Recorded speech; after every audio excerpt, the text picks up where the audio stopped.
Initiating startup sequence. 5, 4, 3, 2, 1. You are now plugged in. Hey guys, thank you for tuning in to episode 188 of the Plug and Play podcast. I'm your host, Zach, and alongside me as always is Tim. Welcome, minions. Tim, first half of this episode is coming to us from Lakewood Brewing in sunny Garland, Texas. It is the French Quarter Temptress SS. Early spring release date, Imperial Milk Stout with vanilla bourbon-aged coffee beans and chicory. 9.1% ABV, 56 IBU, available in draft in 12-ounce bottles. And we don't have the proper attire for this one, but that's all right. If you don't want to hitch a ride to Nawal's from the Crescent City Flavor, our friends at Noble Coyote Coffee Roasting, age green, fair trade, certified something coffee beans. Anyways, let's try it out. It sounds good. I like what I'm hearing. It's good. That's really it's yummy. very good. That's delicious. Pairs well with jambalaya, creme brulee, benoits, and voodoo magic. All right. Well, I mean, you got a lot of skulls in this room. We could probably hook something up. We probably could. So, Tim, what have you been up to this week? You mean besides meeting random strangers? Yeah, other In than the random parking lot? strangers. Yeah. Besides that? I went to Escape Room again. Okay. This time it was someone else who organized it. It was the same place as my birthday, and I tricked the entire party to going to ramen before, and most of them hadn't had ramen. That's awesome. So, yeah. I'm like, Did they like it?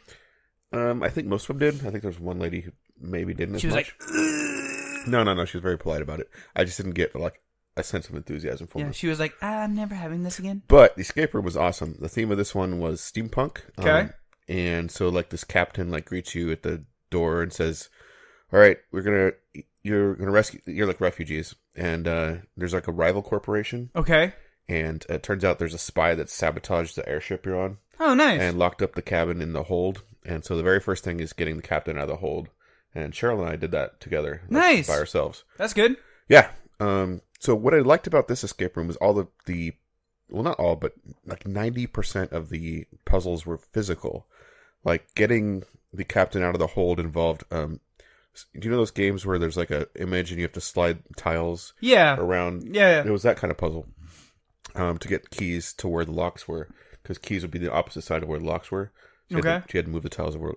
That's fun. And there was another puzzle that was really ingenious. It was like to get the clue to pop up, you had to connect the tubes in the right sequence to have this air that was cycling through it force it up this tube. And there was a bunch of fake holes and dead ends, and you had to look inside the device, which you could only light up like really briefly with this flash thing. There was another one that was like on a wall. There was 3 fans, and you had to turn them off by completing a circuit in the right way. There was one with this sounds definitely like a lot more up my alley. Yeah, very physical puzzles. And the other thing I really liked about this escape room was it was like 4 or 5 rooms that you Nice. So you actually like progress through rooms. Yeah, you start out in like the ship's main compartment or whatever. So you've got like a view screen, and there's like these pews, like, you know, where passengers would sit. Yeah. And then all these other things kind of opened off to the side. Nice. As you opened up different puzzles.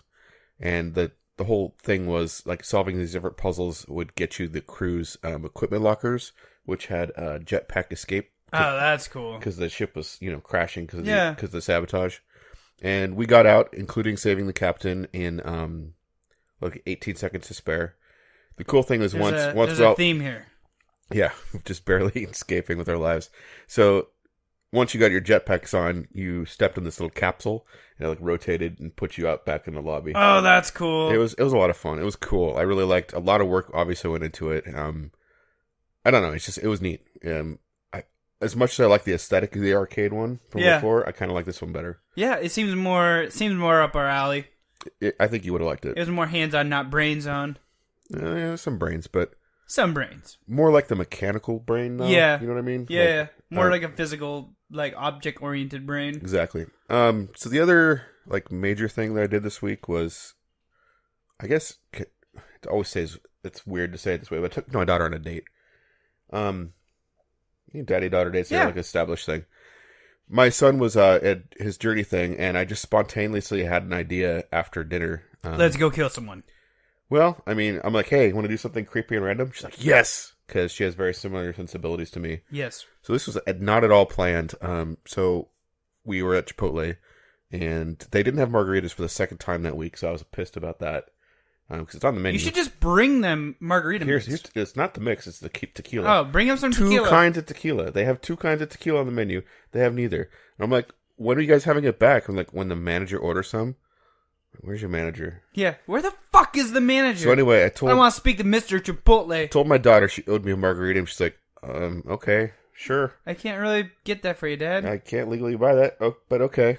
So along the way, we had to get a margarita. That was like one stipulation. The other thing, I didn't tell her at all what we were doing. I just said, we need to go home and get my knife. And she's like, wait, what? That's kind of an odd request. So I've talked to you, I don't think on the show, about this guy, but I finally decided to check him I out. think we did mention him on the show like a long time ago. I mean, you're into like serial killer podcasts and other creepy things. And Yeah. I don't know, if I was a Slice and dice. if I was a serial killer, I would want to know this guy because he could be useful in some capacity. Very useful. So he's called the patron saint of knives, and he is a knife sharpener of great distinction. He lives in the area. I didn't know how close he lived to. Just some personal areas that you attend. Yeah, I basically my kid's weekday club, Yeah. which is in a church. He's 2 blocks away from that. He's just in a house. He has cameras all around the front of his house. I'm assuming they go through the whole entire place. Yeah, so we pull up to the location, and the first thing you'll notice is the yard is, I don't want to say overgrown, there's just a lot of plants. Like a lot. Like it's manicured, but in a chaotic way. it's not a lawn, it's a shrubbery. Yeah. Basically. It's a body hiding The place. second thing you notice is the house has 2 eyes painted on it. So this house is watching you. So weird. It's so creepy and cool. The other thing was there's like a lending library, like That's a cool. little structure where you can buy or not buy, borrow or return or not return or bring books. And I'll get to that later. So my daughter's looking at this place and me getting out with my knife, doesn't know what's going on. So I'm going to kind of tell you the story from her perspective. We walk up the driveway and she's like, do you know this guy? I'm like, no. She's like, we're just going to go knock on his door. I'm like, no. So we go to the front porch, and the front porch has like a little table with a notepad on it. And then there's a row of lockers, and each locker has a number on it, and it has a lock with a key in it. Some of the locks were already locked and the keys were gone. So what you do is you write an email address or a phone number and your name on the notepad on the table. You put that in the locker along with whatever you want sharpened, and then you close the locker and take your key. So you never talk to this guy. You never see him. But he sees you. You could use a fake name, an anonymous email address you just made up. Suckmydick123@yahoo.com. I mean, if that's what you want to do. But I'm just saying, like, if you were some Shop. Never serial mind. killer or something that needed your knife sharpened often you wanted some privacy. Now, you are on camera, so he's going to know what you look like. So if you're bringing, like, bloody knives, probably not a good idea. Probably not. He probably will report you. Or just keep the knife. If he keeps the knife, that's getting rid of evidence, though. So that's kind of cool, too. Yeah, so anyway, I get this text at 3 a.m. saying, hey, Tim, your knife is all sharp and happy now. You can come pick it up whenever. I'm like, okay. Thanks. Why are you working at 3 a.m. on my knife? I mean, he can set his hours. Yeah? So that was cool. So I'll get back to that later, I guess. Well, I mean, the next day I picked it up. You put money in a little drop box next to the lockers. You take your knife, and away you go. I guess to finish up the story. Who forces you to pay him? Are you going to mess with the guy who sharpens knife for a living Possibly. and has cameras and knows what you look like? Dude, I'm dumb enough. It's fine. You probably are. I mean, okay. So anyway, the next day I went, paid, got it, and it comes wrapped in butcher paper and then like taped up really nice. It's got a seal on one side. Like a wax seal? No, it's like a gold foil seal. So like a what's it? sticker? Yeah, sticker like Okay. his name on it. And then the other side has another. It looks like a business card almost, says warning, extremely sharp. That's cool. You open it up, your knife is inside, of course, and then there's a couple of his business cards, a Band-Aid, and what was the third? Warning label. Another warning label. I just thought it was funny that he put a a Band-Aid Band-Aid in there. And the Band-Aid has a stamp with his name on it. Yep.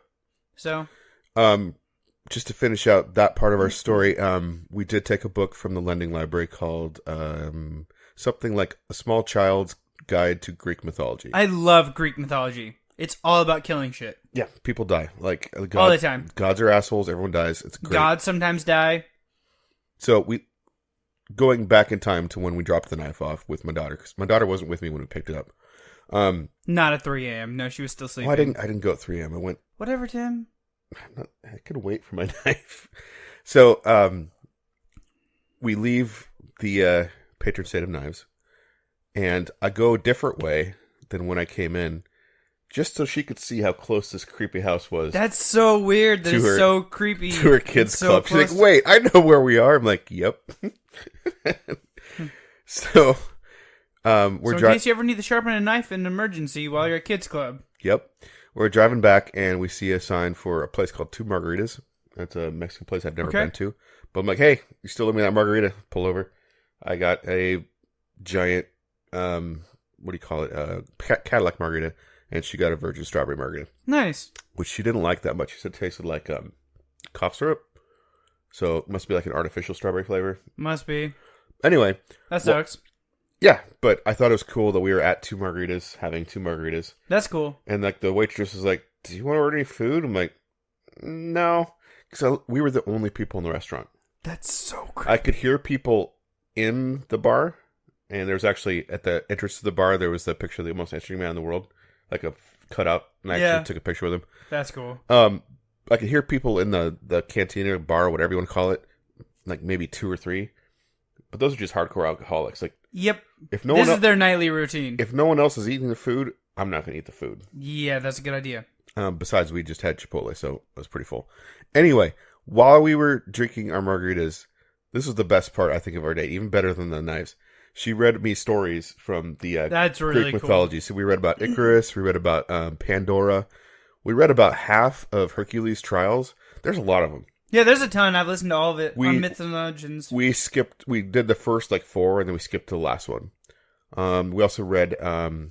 I think actually Hercules did skip a couple of them himself too, so that goes along with it. We read the story of Narcissus and a couple others. Nice. But yeah, a lot of people die, or God's cursed people do horrible things to him. If she's into that, she should check out Myths and Legends. It was written in a simple language so kids could understand, but it did not shy away from any of the violence. So what did you bring back to share in the bloody gore? Oh, okay, so when I returned the book the next day, I brought a book from her personal collection that she was done reading called Assassin. Nice. Which is from her personal collection that she's done reading. And nice. We put that in the kids section because there's 2 boxes. One's like general, and then there's one lower, it looked like a mailbox, and that was just for kids. I should bring some porn down there and put it in for the kids. No. Donate some porn to the kids. No, Assassin is technically a young adult novel. It's just messed up, and I felt like it deserved a home there. Yes. The last thing we did was across the street. While we were at Two Margaritas, we saw one of those creepy robot sign waiver things. Yeah, they're all over the place here. I'm not sure if they are where our listeners are, but they're all over here. They're basically a mannequin that has like a motor in the middle of it, so it can like hold a sign and like rotate it to get your attention. Yeah. And some of them are dressed up really slutty around here. This particular one wasn't, but it had really dead eyes, even for a dummy. That's weird. That's creepy. And we took several pictures of it. And actually, the guy who owned it came up and said, "Hey, you like my girlfriend?" We're like, "Yeah, she's awesome." It's like a guy owned a vape shop or something. That's what was on the sign. Yeah. And then we left really quick. Oh, you were down next to the Walmart over there. Nope, different one. Oh, weird. There's another vape shop that's got one of those dolls too. Oh, there's so many vape shops, so many creepy robot dummies. So I don't know. I thought it was a pretty memorable daughter date, and hopefully, I mean, she looked like she had a lot of fun. I had a lot of fun. It was creepy and weird. Awesome. I'm sure she loved it. Yeah, but enough about me. I heard that she's writing a book too. Yeah, you're a character in it. You kill people. Yes. It's based on something that we saw on the way there. Actually, I didn't tell you. You guys saw me? No. Oh, okay, that's good. So I'm like, hey, look at that, and we look. She looks over. There's a guy driving a car. The back seat is full of Mylar balloons, the silver shiny ones, with happy faces on them. Yeah. Totally obscuring the back seat. Like there could have been a body across the seat. You wouldn't know because it's full of balloons. Yeah. Dealer plates. And he's got handcuffs hanging from the rearview mirror. That's fucking creepy. Yeah. So that, I think, is the basis of her story that you're a star in. Nice. So, yeah. What have you been up to, man? I went to Shorty's. What is Shorty's? It's a nursery around here. Does it only hire short people? Yep. They only Midgets only. They only have midget trees? 3'5" and under. I mean, there are midget trees. They could And specialize that way. They have dwarf trees. Thank you. Oh, I'm sorry. Did I say the wrong They're thing? dwarf. And we actually looked at a couple of them while we were there. I was like, oh, you're cute, but you're not as good as your non-dwarf counterpart. Anyways, so we went down and we got a Japanese maple between the driveway. They make Japanese dwarf maples. They do, and I looked at them, and the leaves are really shitty. I mean, grow. The leaves are like so thin on them that they just don't have like very much color to them. Okay. It's really just like sticks. So they're albino dwarfs? I mean, they're red leaves still, but they're just so small you can't really tell. Okay. And so we were gonna go with a dwarf one. We went with the normal size one, and not really full size. Ours only gets up to like 10 feet in like 20 years. But I can cut it down and make it wider, so I can get a fat tree or a skinny tree, tall tree, or I can get a skinny short tree if I really just chop the shit out of it. But and then on top of that, they also like walked me through on how to like grow a tree. So like if I want to like shape it and stuff, they taught me how to cut it. Okay. So like on tree branches, you'll see like little knuckles. Like, and if you cut right before the knuckle, if there's a leaf going a direction, the tree will grow that direction from that point on until it gets to another leaf, and then you can cut it again, and you can go out. So I can make like a big middle finger in my front yard. Does that work for fingers too? Nope, I haven't grown leaves yet. Okay. Just If I grow a leaf, I can cut it off, and then it'll go. Well, I'm just saying you kind of cut the knuckle, so I was wondering if you would grow sideways. I still got that knuckle. That's true. Yeah, I didn't cut a knuckle, I cut the bone. Anyways, we did Shorty's, and yeah, I'm talking really loud. I mean, we're watching the sound waves. Yeah. Because this is 188 version 2. I don't think we ever mentioned that. I don't think we need to. No. We need to go into that. And anyways, so then while I was doing that, I worked in the yard. My next door neighbor, who let's just say used to work in Hollywood, gave us a weird wine beer. So it's been aged for 10 years now. And it's been aged in a wine cellar. Okay. And it's from a huge wine person in Napa Valley that makes wine that sells out of Napa Valley, but he decided to make a beer 10 years ago. And warning sign 1. Yeah, so I'm not sure. We're going to try it though eventually. It could be terrible, man. It could be like gag inducing, like puke on the microphone bad. Like some beer ages well, some doesn't. This is a guy who makes wine primarily. I mean, he understands fermentation. Maybe it's a barley wine. You don't even know what style of beer it is. No. I knew nothing. It has a signature on it. Does it have a name or just a signature? I think it's got a name, but it was very limited, so I doubt there's any info on it. This could be great or terrible. Yes. Interesting. Or we should check out the value of it possibly and sell it. There's no way to. It's like That's it's true. a custom project. Oh, that's right. $10 million. I mean, if he was like a really famous vintner and someone like if you find the right buyer, possibly, but this sounds like it's just a pet project. It probably was. Anyways, you want to talk some news? Let's talk some news. All right, so we.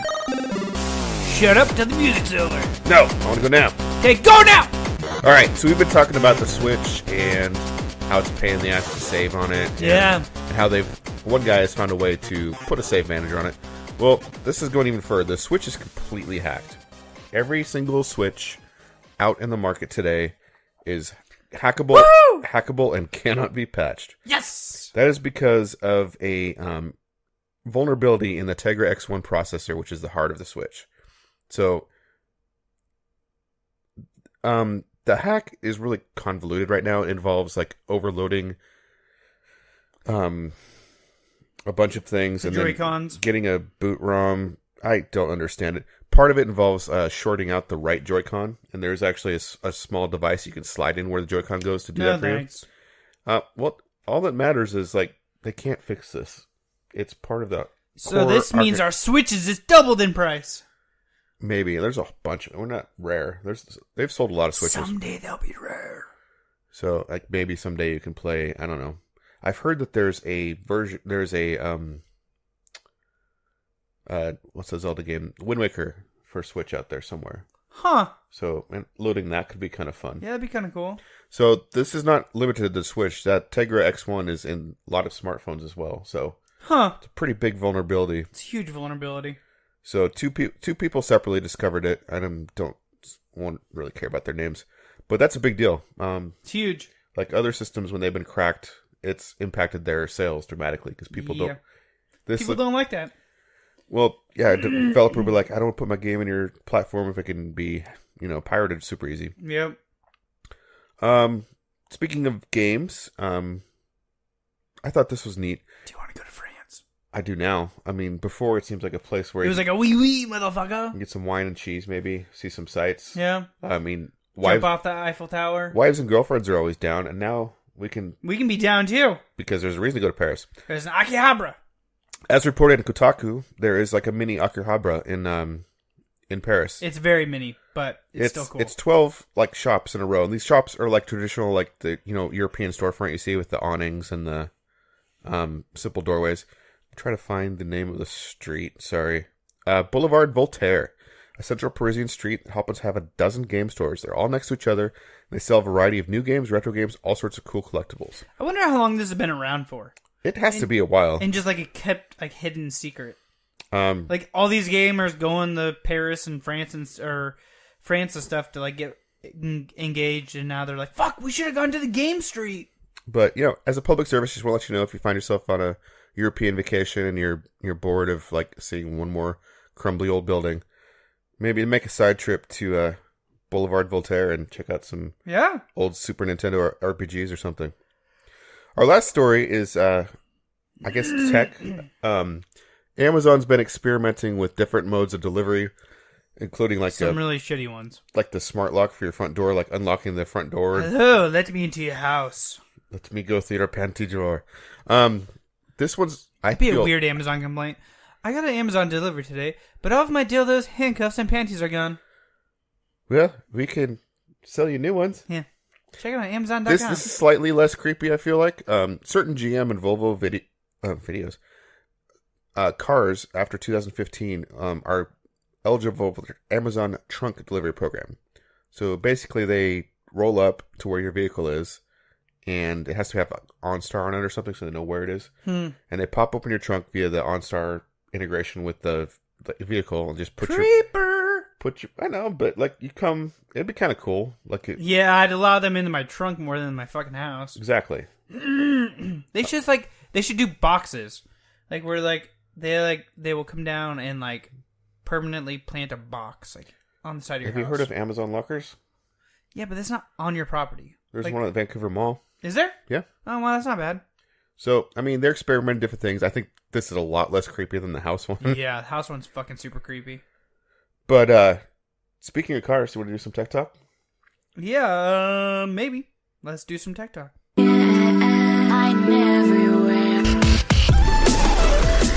All right, Tim, what do you got for tech talk this week? You're gonna just keep talking, buddy. Just keep talking. Yeah, I feel like I just don't shut up for this whole half. You get to talk next half. No thanks. Come on. All right, so I am going to be talking about the Toyota CHR. It's a little compact. I don't know what you'd call it. I guess a sedan. It's it reminds me in styling of like an Air Jordan or something, like a tennis shoe. Yeah. It's got nice rims on it. An Air Jordan. It's got a 4-cylinder 2.0 liter engine, so it's not like super powerful.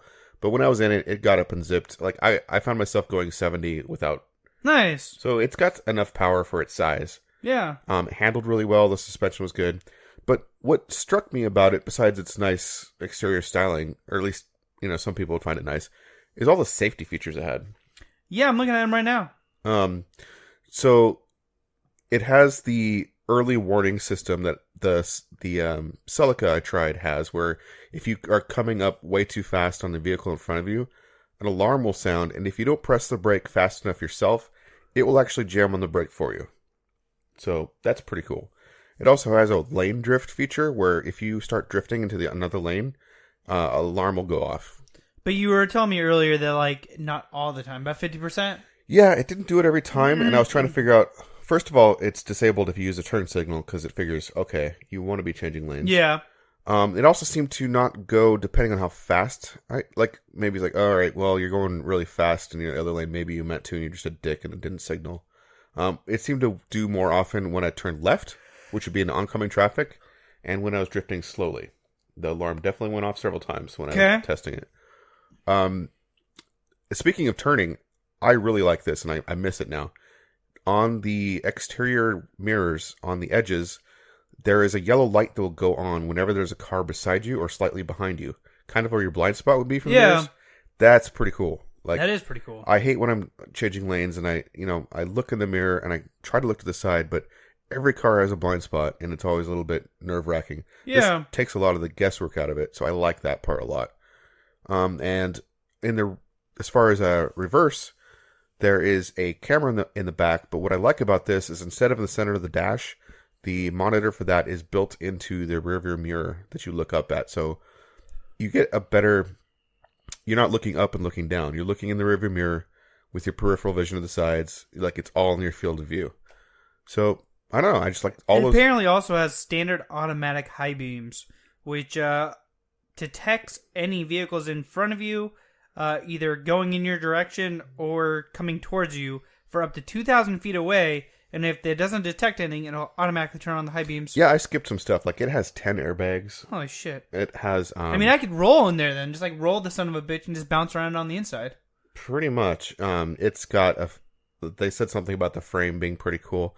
What was I going to say? Oh, yeah. When you put it in park, the parking brake engages automatically. That's cool. And disengages also. It's got a ignition you push to start, which is, kind of neat, I guess. That's pretty cool. It was a fun experience. It definitely felt like the next generation of car from what I'm currently driving. It had the other stuff like that talked about with the Celica with the Bluetooth and the parrot. Yeah. So, music starts and stops when you get in and out. That's cool. Continues, picks up where it made me was. hate my current car. Maybe want a new car with all sorts of cool tech features. I'm feeling a theme here. You're definitely trying out a lot of new vehicles. Is there a new vehicle in your horizon? I currently don't have a vehicle. My wife has a commuter vehicle, and I drive the kids' vehicle, which is the minivan.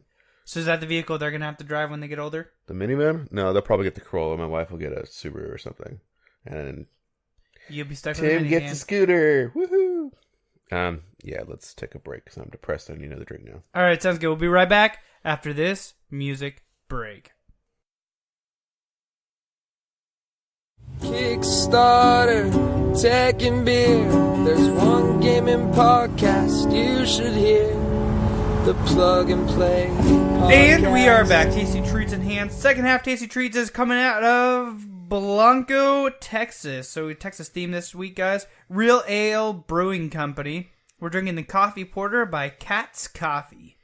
That's Katz with a K and a Z.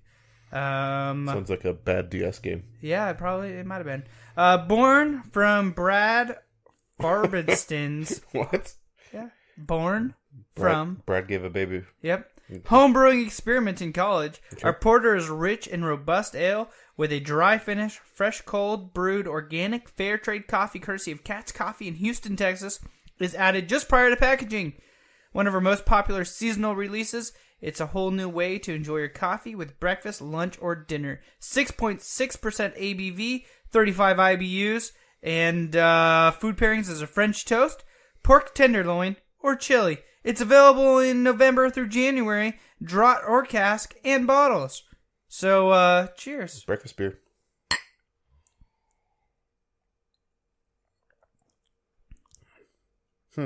That's pretty good. I like the first one a little better. I like the first one a little bit better too, but this is all right. No, this is pretty good.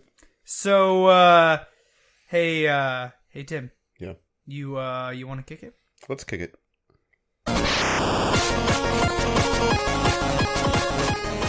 I'm stealing the show this week, guys. Nope. We're going with Aqua Shorts. Aqua Shorts is the world's best shorts to keep your phone dry, keys, passport, wherever the fuck you want. You ever go to the beach, have to hide your car keys somewhere because you don't want to leave it on the sand, but you also don't want to get them wet. So, Aqua Shorts by Aquanacia is available, guys. Here we go. What's in your pocket Let's right watch now? a Your phone, short video. wallet, maybe even your car keys. They're all stuff you want to 4 keep minutes safe, long. especially from the water. A few years ago, I was at the beach and I wanted to go for a swim. but I had my phone and my wallet with me. The only option I had was to take a dry bag everywhere I went, or hide it. I decided to hide it at the beach and go for the swim, and I came back to find everything was stolen. In fact, the only thing I did have left were the shorts that I was wearing. But that gave me an idea. What if the shorts that I was wearing could actually keep my valuables dry, even in the water?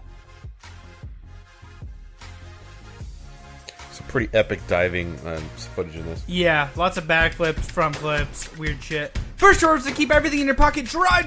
Self-clothing certifies something hybrid, water-repelling nanotechnology, tailor-fit, made for adventures. We don't forget anything. Recycled plastic bottles. World's best shorts ever. We think so. Sorry, that was really fucking quick. I was not prepared for that. Good looking shorts. Yeah, they're not bad. Hey Tim, Yeah. is that your cell phone in your pocket, or are you happy to see me? I don't know, is it vibrating? Gopher. Is certified Oh, never mind. to over 100 feet underwater. It's pretty far. I mean, if you're 100 feet underneath the water, you might as well just be dead. Magnets, the world's strongest permanent magnets. When you let go, they snap together to create an It's like a instant waterproof Ziploc lock. bag with magnets Yeah, in your pants. in your pants. It's like a pretty big pocket. He's throwing like a wallet, his keys, everything in there. The reason it works to this incredible depth is because of simple science. Underwater, the water pressure pushes the magnets even tighter together, reinforcing the seal. I think it's That bubbles. means in the roughest hoping so. conditions, the stuff stays dry.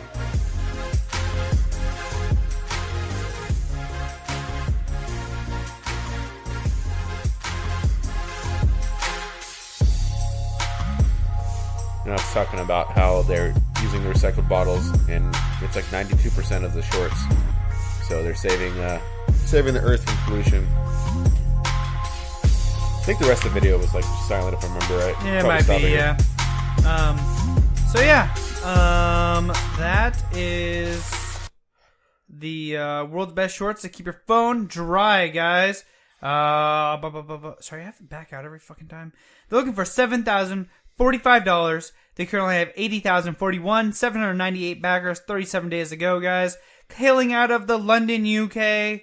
They are going for $98 US for one pair of shorts. If you want to jump up to the granddad of them all, it's $563 US for 10 pairs. Wow. It's a lot of shorts. Tim, what do you got for them? So remember when I did a tech talk about not having USB-C cables on vacation? Yeah, I remember that. This yeah. Kickstarter could have saved my ass. Could have saved your ass. Speaking also of things that start with a K, Yeah. we've got Cable Card. So I'm just going to let them talk about it. You have so many different chargers for your phones, iPhone and Android, tablet, and more Type-C Why is there like devices a coming up. country twang But music going on? you can't throw away all It of is your a own weird micro USB paired with the, devices. very How many types of cables do you Singapore need for accent all going of on your right now. devices? Yeah. Murphy's Law reminded us that you probably wouldn't have the right cable in time of emergency. Maybe it's to make it The more power relatable source to us is Westerners. there. Oh, maybe, yes. But you just didn't bring your Should've got a cable. different accent. I didn't bring my cable, Zach. Aw, man. Introducing Might as well go to Cable Target. Card. Cable Card is a revolutionary design that integrates You all can't the see this. It's essential like and something the most size of frequently a used cables credit card with connectors. all these things inside of it. What's more, Cable Card is even designed with a wireless charger. We designed Cable Card to be as small and light as a credit card. Everyone has to dig around their bag looking for the right cables among other cables and objects lying around in the depth of the bag. But not you. Cable special, Card Zach. includes a Not SIM me. Now ejector you, pin Tim. and 2 nano SIM card storages. Looks simple, yet makes a big difference when traveling overseas. Need to send files, but no internet and no thumb drive for Type-C? What? No worries. Cable Card has an inbuilt memory reader that supports both standard USB and Type-C. What if your phone doesn't have an external memory card, you It dumb takes son of a 1 bitch? second to set No, up you're Cable saying Card you as a Plug cradle. it in. What makes it even more awesome is that you can watch movies on your phone hands-free while charging it at the same time. AOA reported that one major cause of vision deterioration is staring at phone screen in poor lighting. creating effective ambient lighting to protect your eyes. This is Cable Card, the all-in-one cable solution you have been looking for. Yeah, Yay! pretty cool idea. So it's got some stuff that I don't know if I would use. Like I can't currently do wireless charging, but it's neat that Or, it's built or in. the SIM card. Yeah, but if I was traveling, well, yeah, I guess the SIM cards. Damn it! I hate how phones are making everything less and less accessible. Thanks a lot, Google. Fuck you! It's not just Google. Anyway, it sounds kind of neat. I would caution anyone backing this to look into it uses different tips. So you've got a base cable, and then you put different tips on it, like lightning cable. And I know that USB-C in particular has been kind of weird recently, as far as like what will work with the Switch. So just look into that before you back it. But they are looking for $6,453 converted from Singapore currency. With 33 days to go, they have 1,750 backers, and they are currently at $95,000. That's like over 10 times what they're asking for. The early bird is gone. That would have been $26 US for a one cable card. You can now get one for $30. Going up to the big level, you get the Ultimate Collection for $228. You get one cable card, one card Light Black, one card Power Extreme Black, one card Adapter Pro, a bunch of stuff that is Bunch of black shit. bunch of stuff that's not actually part of this Kickstarter. So I would say just get the base unit on this one. But cool idea. Yeah. Definitely something I could see myself using.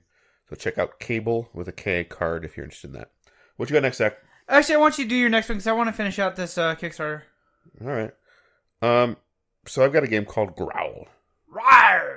It's kind of a variation on Mafia or a game called Werewolf, where there's like one person. Never heard of either of those. Well, it's like you draw cards and everybody's like normal except for one person who's an Okay. assassin or a werewolf. Or a mafia. And at different times, yeah, like that person can act and like kill people or recruit to Mafia. Huh. So it's all about subterfuge. And so anyway, those games are complicated. There's been a VR version for the Werewolf one, for example.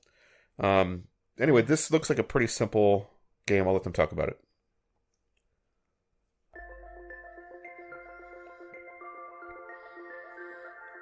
It's got a bunch of I reviews love here. social games. There we go. I used to play Werewolf, aka Mafia, when I was younger, but I found as an adult I didn't have the time or the right game group. Hi, I'm Joey Vigor. My new game Growl is really special to me. It's the same feel as Werewolf, but only takes 15 minutes to play, I like and that. works with large and small groups.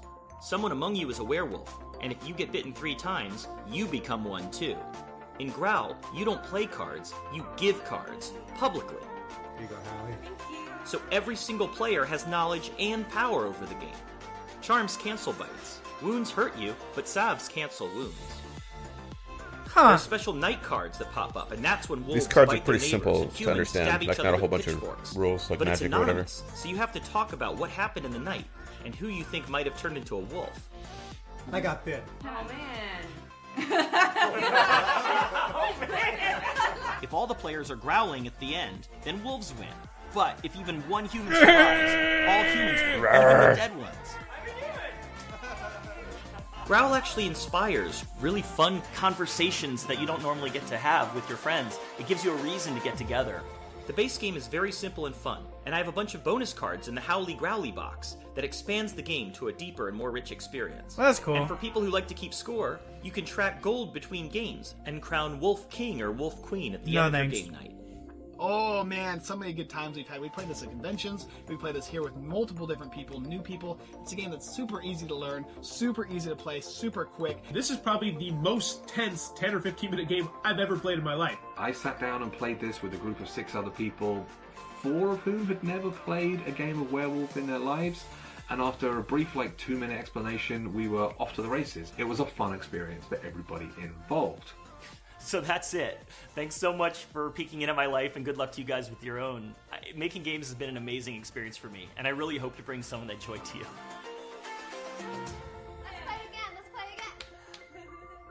So what I like about this is it looks like really easy to understand, really jump in, quick play. Something you could bring out at any random party. Just explain the rules really quick and just get going. Like sometimes you want a complex game, sometimes you just want something simple and short, and this looks like both of those things. So we missed out. The first 500 backers get Growl for free. You have to pay $1, but they refund it at the end because you can't just back something for $0. That's some bullshit. Yeah, so we missed that. But the base game is $16. That's not bad. That's pretty cheap. If you want the Howly Growly box, which comes in like a furry box, looks like kind of like Cookie Monster, honestly. Yeah, it does. It looks more like Cookie Monster than a werewolf, I gotta say. But it comes with the expansions, including the weird little crown thing, Yeah. and the gold coins. Which Do you get a crown? Do you get a crown? I'm honestly not as hyped about that. I mean, the Howly Growly box is kind of cool. I don't know if it's $24 cool. And then they have the big level for like a game store, whatever. You get 10 Howly Growly packs. Sweet. So like if you're a small game store, you get that level. They are looking for 8,000. They're currently at 74,000 with 3,561. I think this might be backed. It's 10 times backed. They've got 13 days to go if you're interested. At $16, I'm sure there's some shipping there too. Another $5 maybe. Yeah, I'm very tempted. I might back this. I'm not sure yet. I've put it on my remind me when it's near the end. Oh, can you do that? Yeah, it's right there somewhere. Oh, okay. Not on the app because the app sucks. I hate the app. It's on the main. Gotcha. So that's Growl. What do you got for us? Sweet. Hey Tim, what are we drinking? Beer. Where's it out of? Texas. Well, I have one thing on that list checked off, and it's beer. Okay. So, Atlanta is trying to build a beer boutique where you can learn how to brew your own beer, taste beer, and everything else. I'm going to go ahead and let them talk about it. Sweet. Hi, Kickstarter. I'm Jen. I'm an author, blogger, entrepreneur, and all-around beer geek. I love beer. I've loved it my whole life, and that's no exaggeration. One of my fondest childhood memories is enjoying a cold one with my dad. You know they say that beer is an acquired taste? Well, I may have gotten a head start on most. Over the years, my love and appreciation of beer has continued to grow. In 2011, I decided to pursue my passion and launched the Atlanta Beer Boutique. It started out as a beer blog, but now it's evolved into a pop-up craft beer experience company. We offer events such as beer tastings, beer and food pairings, and educational workshops in an effort to expose and educate the full spectrum of beer drinkers. And this one is an Imperial IPA. Does anybody know what that means? Noticing the color and the clarity. You may get some salt on the nose. It may remind you of like rosemary. Why is there salt on This the is the nose? next phase, y'all. The Atlanta Beer Boutique is putting down roots. A brick and mortar location will offer customers a personalized shopping experience. So let's go on a little virtual tour of the Atlanta Beer Boutique. You walk in the front door and to one side will be the shop, to the other, the tasting room. In the boutique, we'll have packaged beer, glassware, books, and a small market stocked with prepared food items perfect for home pairings. The adjacent tasting room will provide a home base for our current pop-up experiences, while our commercial kitchen will serve as a home brewing incubator. Members from local homebrew clubs will serve as homebrew professors, and local beer bloggers and enthusiasts will serve as workshop facilitators or guest speakers. We'll hire local chefs and restaurants for special events as well. I'm excited about what's happening in the beer industry in Metro Atlanta, and as such, our selection will always focus on local beer, local products, and people. The beer scene in Atlanta is hopping, and it's the perfect time for a shop like the Atlanta Beer Boutique to take root. We'll have the full spectrum of beer lovers covered. If you're a beginner or a novice, we'll have classes and workshops to get you started on your beer journey. If you're a geek like me, we'll have an unparalleled selection of craft beer. And for everyone in between, we'll have products and services to meet your needs. I promise the Atlanta Beer Boutique is going to be awesome, and it will be a great addition to the Atlanta beer scene. But none of this can happen without your help and your support.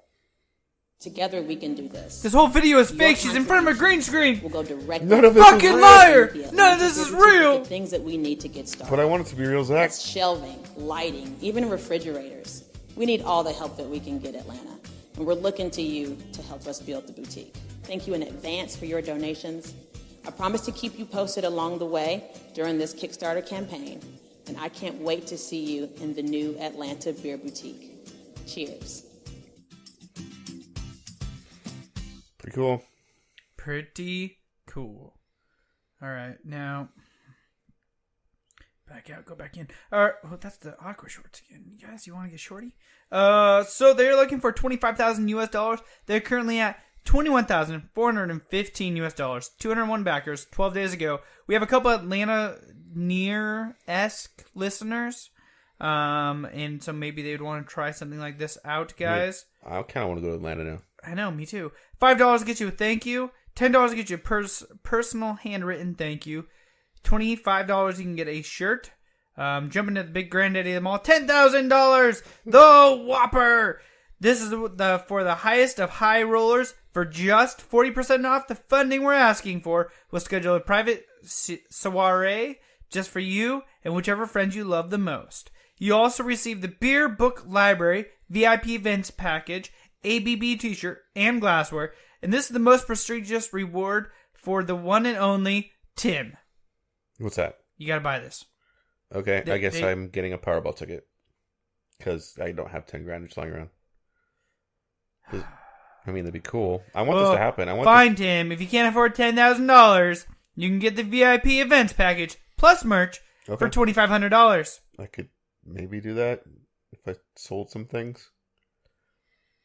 How about a handwritten thank you? I can afford that. Tim! What? For you and just you only. Okay. $10, a personal handwritten thank you. Yay! I can do that. She'll even mail it to you. If you prefer email, she can do that too. That's not the same. Right? So, that is the Atlanta Beer Boutique, guys. Cool. Anyways, Tim, you have a huge list here. So, I've been playing some games. Yeah, I haven't. We're just going to just skip me because I haven't played anything. Well, you got to see the Blazers. I got to see the Blazers. That's a game. It's I'm true. almost feeling like we should change your section just... Sports! What's going on in sports ball? Yeah. Well, what games have you been playing? All right.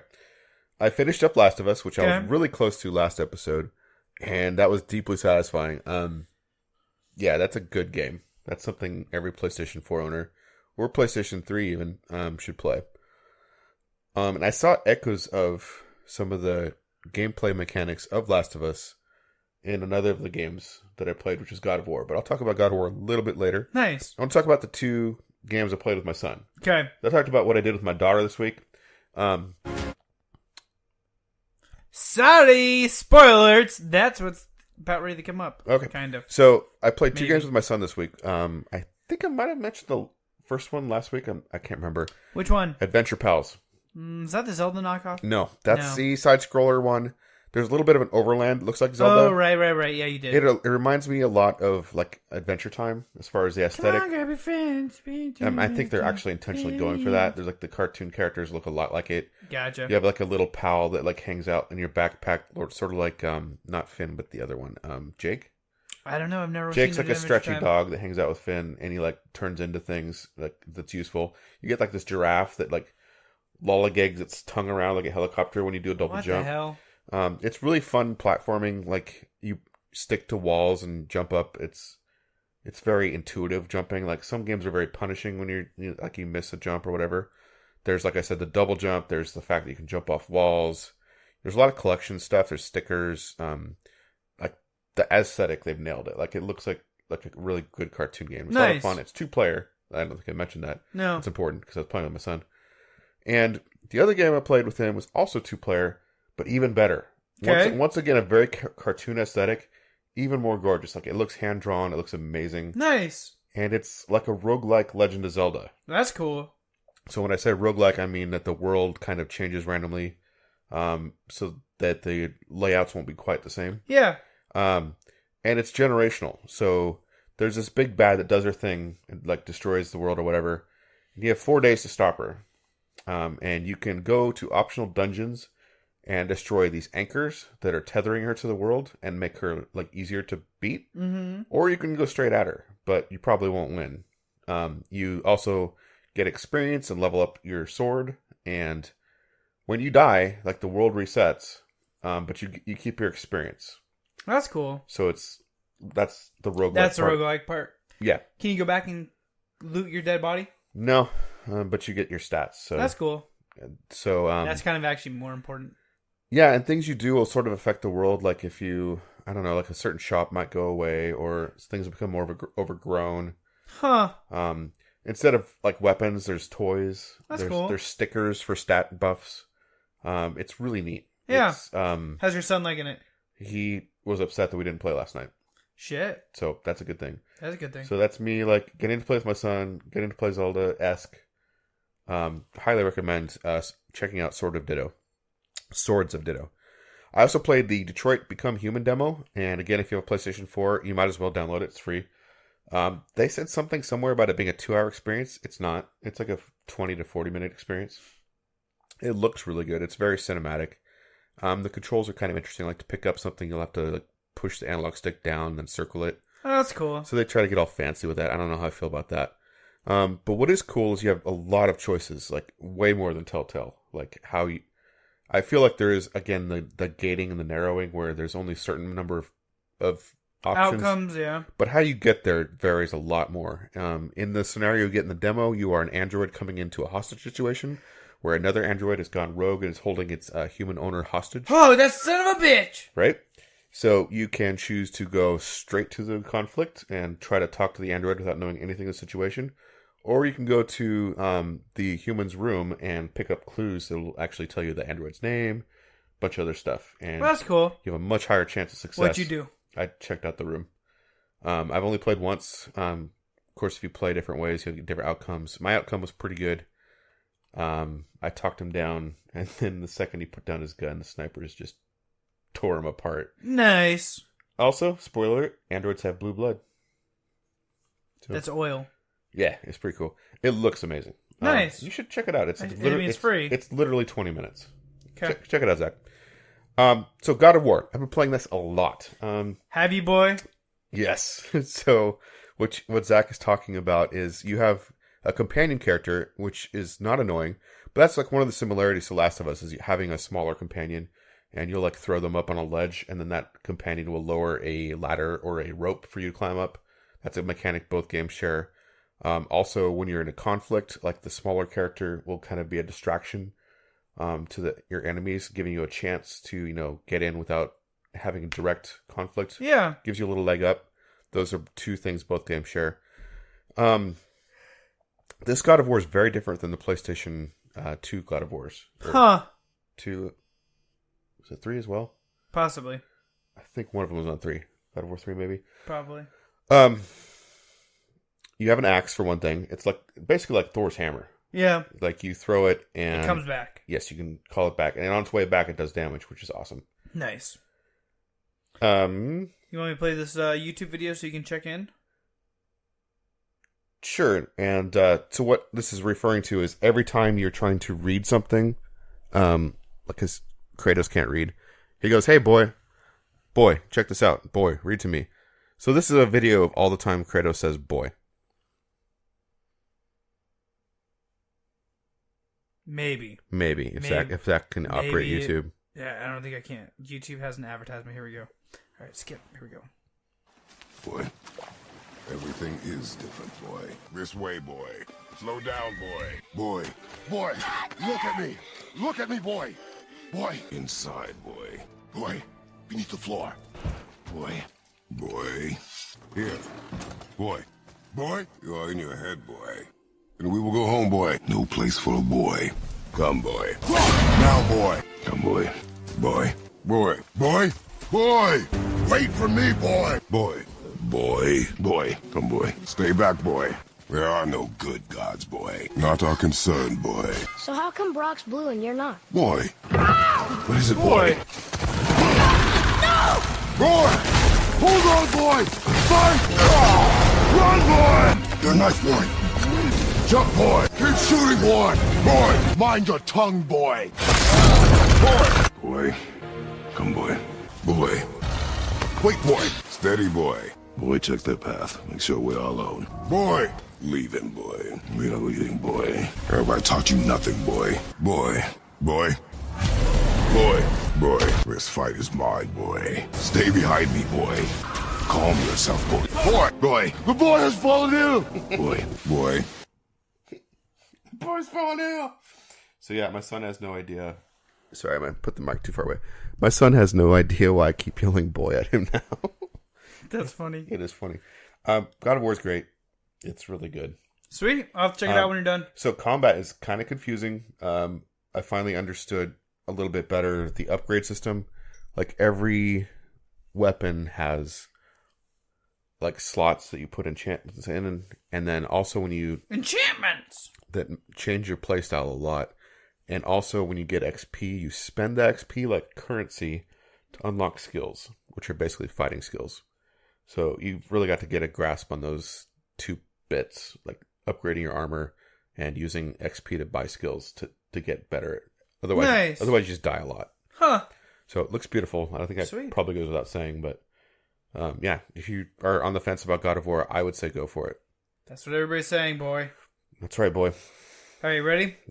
Ready for what? Game releases! Woo-hoo! Battletech, PC, Linux, Macs, Rick and Morty, Virtual Reality Physical Edition. I might get that. I played a demo of it, and it's like being in Rick and Morty's garage. Never seen it. That's so weird. It's probably like a movie.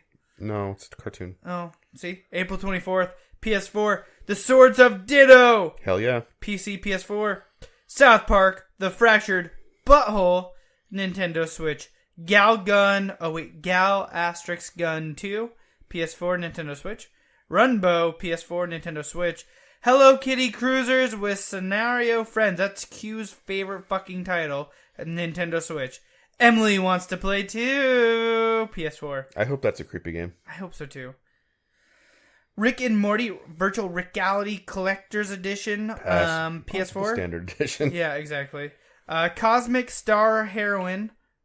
That's the Vita right there. Yep. So, pause. I backed this game in 2015 on Kickstarter. It just finally came out. Jesus Christ. So, I haven't played it yet, but I have it. Dead Secret, PS4. Devious Dungeon, PS4. Vita. Jolt Family Robot Racer, PS4. Just in Time Incorporated, sorry, PS4. Pick a Pix Color, PS4, Vita. To Leave, PS4. Or Not to Leave, that is the question. Death Row to Canada, Nintendo Switch, PS4. Solo, PC. Late Shift, Nintendo Switch. Agatha Knife, Nintendo Switch. Skyrogue, Nintendo Switch. Glaive Brick Breaker, Nintendo Switch. Another Lost Phone, Fuck My Life, Laura's Story, Nintendo Switch. Lightfall, Nintendo Switch. ACO Neo Geo Ghost Pilots, Nintendo Switch. Princess Maker 5. I guarantee you Q's playing that one, PC. No, he's trying to finish 4. Oh, that's true, probably. Saturday Morning RPG, Nintendo Switch. That sounds kind of fun. I'm looking at the screens of that one, and I kind of want it. That's but as you can tell, I'm already playing so many other damn games. Very true. Space Jack, PS4. No one can see you, Space. Drago Dino, Nintendo Switch. 12 Orbits, Nintendo Switch. If there was 11, that'd be fucking weird. Snow Moto Racing Freedom, Nintendo Switch. Corgan, Xbox One. Jotun Vala Edition, Nintendo Switch. Save the Ninja Clan, Nintendo Switch. Psychedelic of the Black Butterfly, Vita and Vita. Double Vita. Polygod, Nintendo Switch. Deep Ones, Nintendo Switch. I wonder if Polygon will be reviewing Polygon. Oh, they should. They definitely should. That's a lot of games this week. That's a lot of games this week. So you ready to get on out of here? Yeah, I gotta go home and play some more games with my son. I gotta go back to work.